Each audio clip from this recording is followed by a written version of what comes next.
دوستو آج ارباب اقتدار کو بتا دینا چاہتے ہیں کہ آپ نے اتنا ظلم کیا، ہمارا نشان چھینا، ہمارے کارکنوں کو جیلوں میں ڈالا، ہمارے رہنماؤں کے اوپر ایف آئی کاٹی، مگر اس کے نتیجے کیا نکلا آپ نے دیکھ لیا۔ تمام تر جبر کے باوجود عمران خان کا نمائندہ پورے پاکستان میں جیتا۔ آپ جتنا ظلم کریں گے، آپ جتنا دبائیں گے، خان اتنے ریئیکشن کے ساتھ واپس آئے گا۔ آپ اسے وزیر اعظم بنانے سے نہیں روک سکتے۔ جس طرح پورے کراچی، پورے پاکستان میں، اسی طرح اورنگی ٹاؤن میں پی ایس 121 سے مجھے جتوا کر، LA 246 سے ملک عارف کو جتوا کر، اسی طرح ہمارے 120 سے شفیق شاہ کو جتوا کر ثابت کر دیا کہ پاکستان کے گلی گلی کوچوں میں عمران خان کا نام لیوا موجود ہے، اور یہ آپ کو شکست دے کر رہیں گے انشاءاللہ تعالی۔ ہمارا خان اسمبلی میں بھی پہنچے گا، وزیر اعظم بھی بنے گا، پورے دنیا کا مقدمہ لڑے گا، پورے مسلمانوں کا مقدمہ لڑے گا۔ نعرہ عمران! بہت شکریہ۔ اور اب میں اس شخص کو دعوت دینا چاہتا ہوں جس نے کئی FIR بھگتی، پہلے قومی اسمبلی کے ممبر بھی رہے، اسلام آباد، لاہور، کراچی اور کئی جگہوں پر FIRs بھگتی۔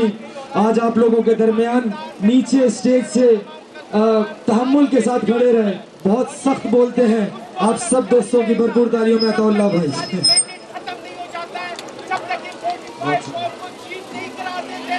بسم اللہ الرحمن الرحیم۔ میں میڈیا کے دوستوں سے بات کروں گا، سب نے بات کی، جتنا میرا ہے، جتنا عام پاکستانی کا ہے اتنا آپ کا ہے۔ سب نے بات کی کہ MKM نے ہمارا مینڈیٹ چھینا، الیکشن کمیشن نے چھینا، لیکن کیسے چھینا؟ میں اپنی کہانی بتاؤں گا۔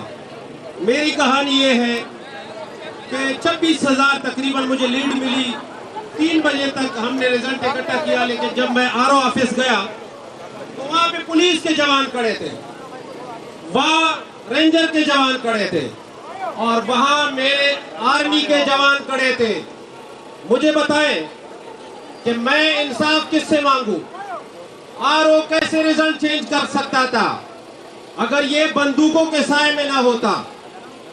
مجھے پہلے سے پتا تھا، سب کو پتا تھا کہ MKM سے بات کی ہے، کس نے کی ہے؟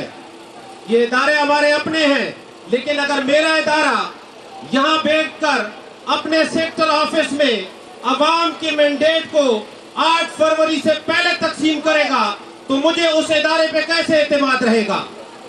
میں نام لیتا ہوں، میں چیف جسٹس آف پاکستان سے اپیل کرتا ہوں، میڈیا کے ذریعے آپ کے مالکان سے میں کہتا ہوں، جتنا پاکستان ہمارا ہے اتنا آپ کا بھی ہے۔ ادھر ایک شخص بیٹھا ہوا ہے، اکرام خٹک، اس کو انویسٹیگیٹ کریں کہ آپ نے کس کس سے وعدے کیے تھے سیکٹر آفس میں اور سیٹیں کیسے دی ہے۔ میں محب وطن ہوں، عمران خان صاحب نے پرامن جدوجہد کی، لیکن اگر آپ میرا حق اس طرح کسی اور کو دیں گے تو میں بالکل بھی اس حق کو چھیننے نہیں دوں گا۔ میں پرامن احتجاج کر رہا ہوں، تحریک انصاف کھڑی ہے میدان میں، ہم عدالتوں میں بھی جائیں گے، ہم ہر جگہ جائیں گے، لیکن اس ملک کا نوجوان جو عمران خان صاحب سے امید لگائے بیٹھا ہے، خدا را اس کو پرامن رہنے دے۔ یہ ریفرینڈم جو عمران خان کے حق میں ہوا ہے، یہ ثابت ہوا ہے کہ آپ کو عوام نے یہ کہا ہے کہ آپ بارڈر پہ چلے جائیں، یہاں حکمرانی عمران خان صاحب کریں گے، وہ ہمارے وزیر اعظم بھی بنیں گے اور فیصلے بھی کریں گے۔ اس سے اتفاق کرتے ہیں؟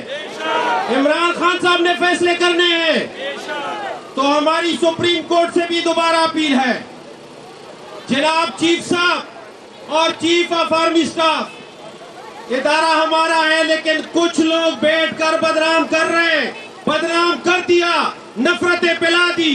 خدا را PTI کو اپنا مینڈیٹ واپس کریں اور اس پاکستان پر رحم کریں۔ بہت شکریہ۔